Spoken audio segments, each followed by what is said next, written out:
রবিবার হলেও আজকে দুপুরে আমাদের কিন্তু ছিল না মাংস।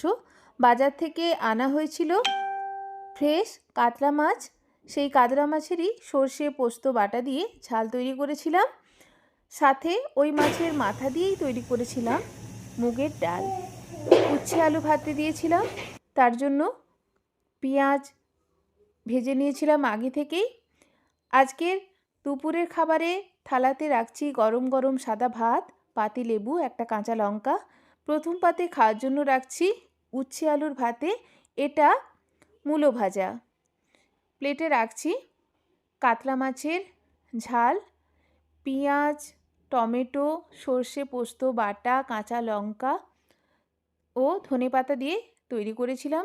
খেতে বেশ ভালো হয়েছিল। এরপর বাটিতে রাখছি ফ্রেশ কাতলা মাছের মাথা দিয়ে তৈরি করা মুগের ডাল। এই মুগের ডালের স্বাদ কিন্তু অপূর্ব হয়েছিল। এরপর বাটিতে রাখছি প্রত্যেক দিনের মতো এক বাটি টক দই, এক গ্লাস জলের সাথে। আজকে দুপুরের খাবার আমি এইভাবেই সাজিয়েছি। আমার এই দুপুরের খাবার সাজানো আপনাদের কেমন লাগলো অবশ্যই জানাবেন একটা ছোট্ট কমেন্ট করে। ধন্যবাদ।